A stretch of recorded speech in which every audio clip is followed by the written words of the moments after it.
What's going on, YouTube? It's your boy, CamATL. Shout out to the DFS squad. Shout out to everybody watching this video right now. Drop a like down below because I already know you're going to love it. Subscribe to the channel if you haven't already. Thank you guys for joining me as always. And just like I've been doing with the last videos, by the way, congratulations to Tiara last week. She ended up guessing the Aaron Jones giveaway in the final look video. She was wrong on the total amount of points, but that's all good because all I needed was the person last week. She was the first one to announce Aaron Jones. Once again, this week we're going to do it again. $100 giveaway to whoever can give me. This time you need to get the points right, okay? So, $100 giveaway to whoever can tell me the highest scoring fantasy player on DraftKings this weekend and their point total. All right? And whoever gets it first, I'm going to be looking and making sure there's not somebody before you. Whoever gets the answer correct first will be the one who wins, and I will reach out to you and send that money over. All right? So $100 to whoever can comment down below in the comment section. Who's going to score the most fantasy points on DraftKings this weekend? All right? Let's go ahead and get straight into this video. As you guys can see, I've got the green light optimizer up. If you're new to the channel or new to me in general, I have spent a lot of time, a lot of money, a lot of effort, a lot of just love and put it into the green light optimizer to make it available for the regular player to be able to really compete. If you want to like max enter, you want to make, let's say you want to throw 10 lineups in the Millionaire Maker. This is what you need to use right here, because first things first is less people are using it than all the other optimizers well, I wouldn't say that. We do have a good amount of people who use the Greenlight Optimizer, but the projections are different. All right, I take into account a lot of different things when I'm coming into the projections to make it to a point where it really shoots out people that you might not see anywhere else, okay? And that really gives you the potential to smash. And it's been having a great season so far, and I'm excited for it to continue. All right, so we're going to be going over position by position in this final look, starting with quarterback, running back, wide receiver, tight end. We're going to go position by position and talk about everybody we're interested in and why. Let's go ahead and start off at quarterback. Once again, as you can see, Kyler Murray is at the top of the list again. I mean, you can't hate on that at all. At the end of the day, Kyler Murray has just been doing so much on his feet this season. He just gives you a very solid floor. He's like a Lamar Jackson. He's like a Cam Newton. They're going to get you a certain amount on the floor before they even start throwing the ball, okay? And that's plain and simple the same situation here. Detroit has struggled a lot on the ground as well. So I think Kyler Murray not only is going to run around and throw it all over Detroit, and it's in a dome. And you guys know how much I love quarterbacks in domes. Kyler Murray in a dome going against Detroit. I think Detroit's offense is good enough to be able to drive down and score as well with Galladay back. So Kyler Murray in a dome. Floor potential with his feet, going against a bad Detroit defense. I think Kyler Murray is going to be great. And yes, even though I love Kenyon Drake, Kyler Murray is still an amazing option. And once again, he's cheaper than Wilson. He's cheaper than Dak. The way to differentiate this weekend, because Kyler will be extremely popular. Okay, Kyler will be once again extremely popular because he's just been playing fantastic. All right, now let me go to quarterback only because I'm on all. Okay. So the way to differentiate would be, instead of Kyler Murray, to be like, okay, everybody loves Kyler Murray. I'm gonna go the other side. I'm gonna go Matthew Stafford, also in a dome, going against a bad Arizona defense. All right. Or you could say, you know what? I'm gonna go Wilson, or I'm gonna go Dak Prescott. I have Dak down here. As you can see, Dak is projected down here. I'm gonna raise this up a little bit more. But I do prefer Murray, Wilson, Stafford, and these guys popping up in optimals more than I do Dak. But I do love Dak still, and I am going to adjust that projection. I probably have him. I feel better with him at around 24.5 or so. That's kind of where I like him. So that would end up putting him right around here, right around Stafford, Wilson, Murray. And that's pretty much my core for this weekend. Pretty much my favorite quarterbacks is going to be Murray, Wilson, Stafford, and Dak. Love Stafford as a low-owned option this weekend because nobody's going to be playing him, and it's a very solid situation here for him, and he's only 6'3". All right? Not a ton of love for Matt Ryan this week.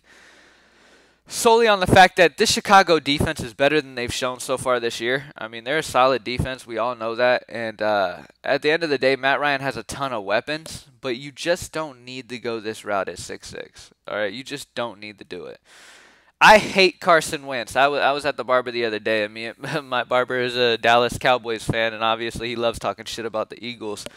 But at the end of the day, like, we all came to an agreement. Everybody inside that place came to an agreement. Because it's like every time I go get my haircut, we talk football because they know what I do. And so Carson Wentz is one of the more overrated players in all of the NFL, probably. All right? I mean, the dude just turns the ball over a ton. You know, the time they did win the Super Bowl, it was Nick Foles going out there and winning. Like, I mean, come on. Like, don't forget that this dude really, he has struggled a lot. All right, but this matchup against Cincinnati is a juicy one, and nobody's going to be on him the way he's been so far. At 5'8", Carson Wentz is a solid GPP option if you want to stack the Eagles. Cam Newton's another guy I want to talk about at 6'7".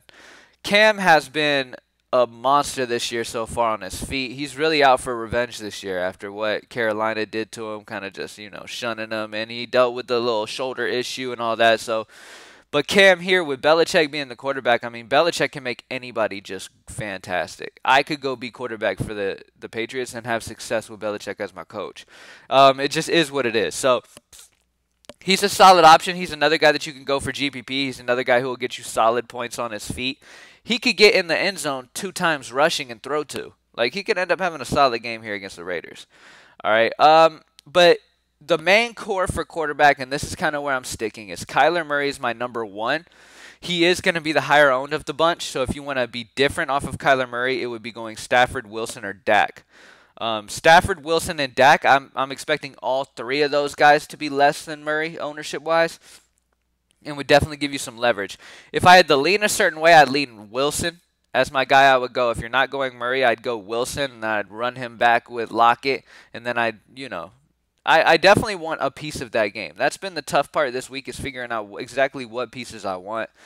But yeah, Russell Wilson's a perfectly fine option if you want to get off of the super high-owned Kyler Murray.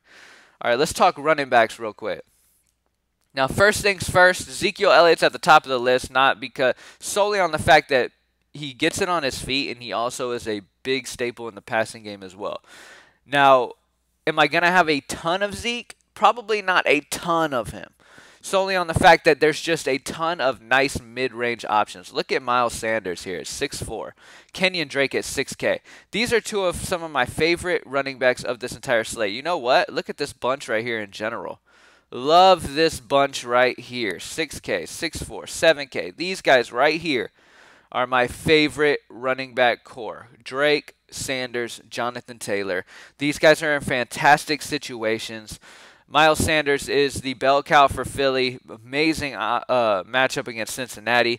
Kenyon Drake going against Detroit, who, by the way, has been giving up the most yards per carry this year, has been struggling bad versus the run. If Kenyon Drake's going to have a breakout game, this is the one he's going to do it.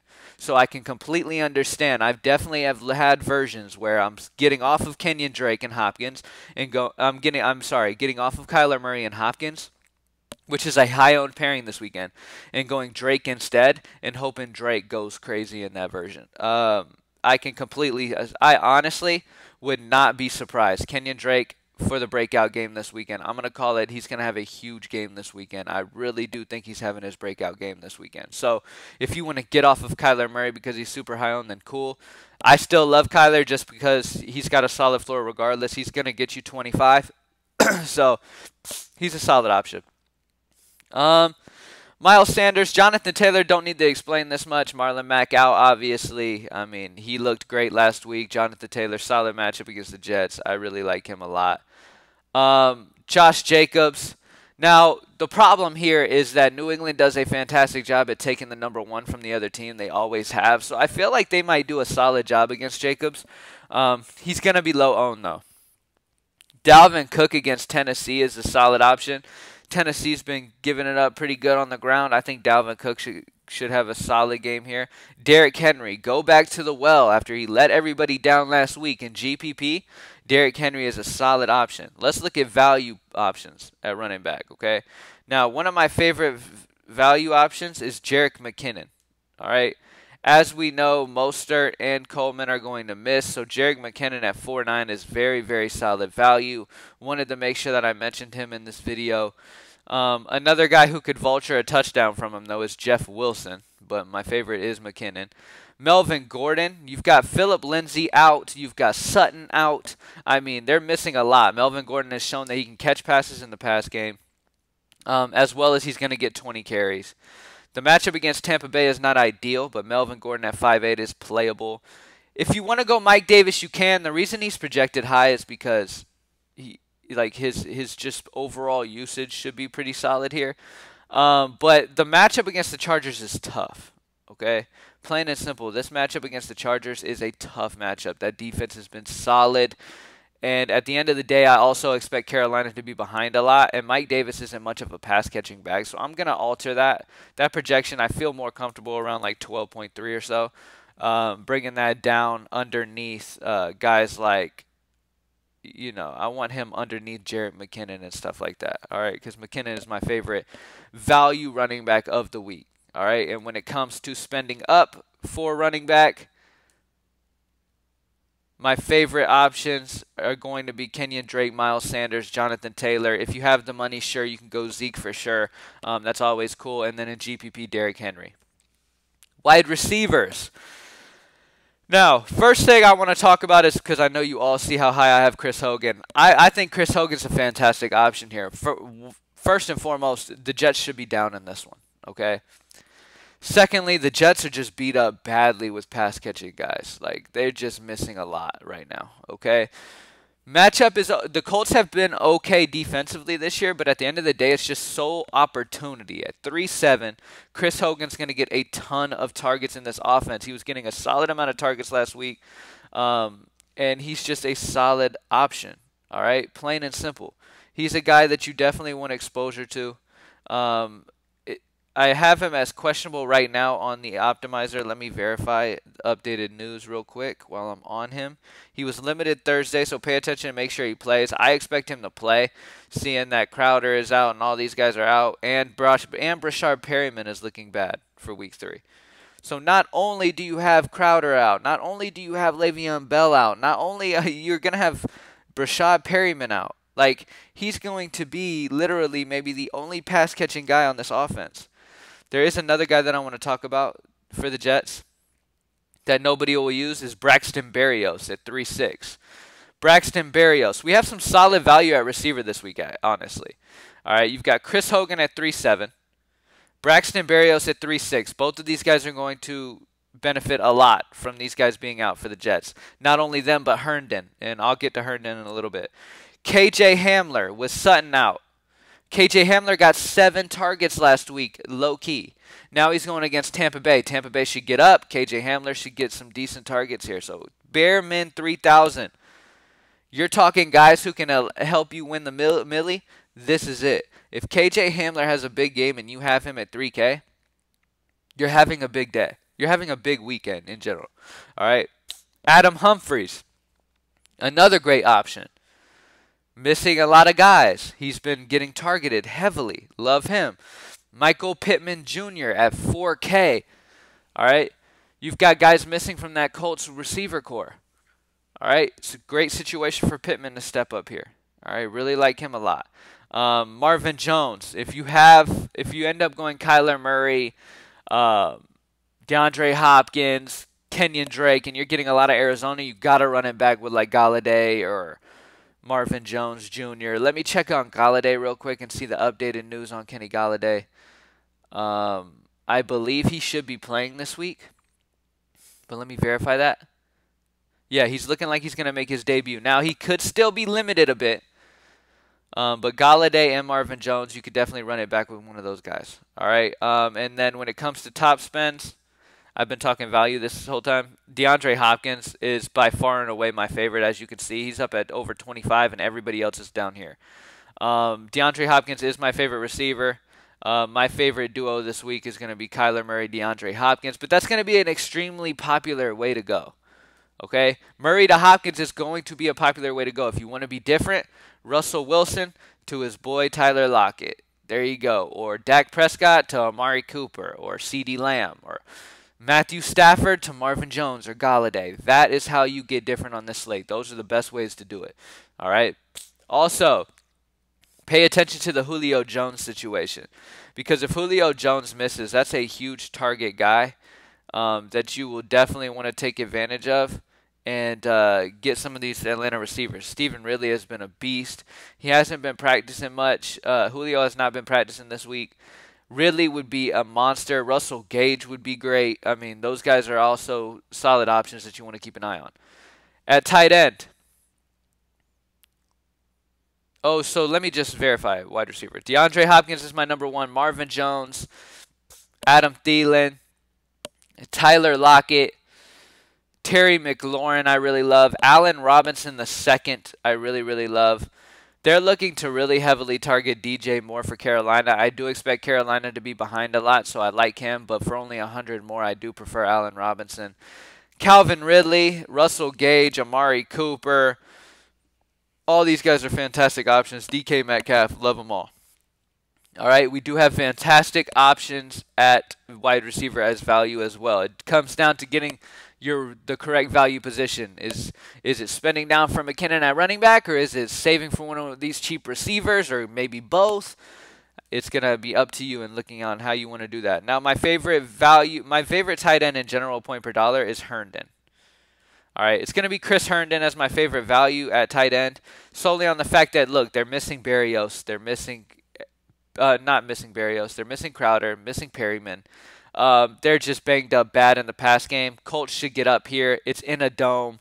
Chris Herndon's a fantastic option at 3-4. He's one of my favorite plays at tight end for sure.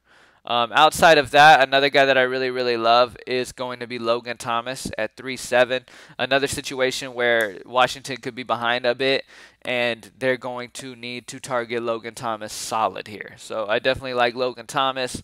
Dallas Goedert gets targeted a bunch in the red zone. I love Goedert. I think he's a solid option as well. Hayden Hurst, especially if Julio Jones misses. Pay attention to Hayden Hurst. He could end up being a really sneaky play if Julio Jones ends up being out. But mainly, plain and simple, I like to spend down most of the time. So Herndon or Logan Thomas, I'm leaning Herndon as my favorite guy. Now, when it comes to defense, my favorite overall defense is the 49ers going against the Giants. Okay, the Giants were already turnover-prone team. Now they're going to be out without Shepard, without Saquon Barkley. Like, Barkley is a huge loss to this team. All right, plain and simple. Barkley being lost here is a huge loss. And by the way, that reminds me I need to talk about somebody. And I'm going to go to him in a minute. San Francisco is a solid spot here because I expect San Francisco to get up good and Giants struggle to move the ball without Saquon Barkley. Plain and simple. So I really like 49ers. I think they're going to take advantage of some turnovers. Tampa Bay Buccaneers, I like the Colts. Colts should get up here, force the Jets to make some mistakes. Darnold's going to make some mistakes. I already know it. The Chargers against Carolina without Christian McCaffrey. I mean, come on. You can't really, I mean, there's a lot of ways to go for defense.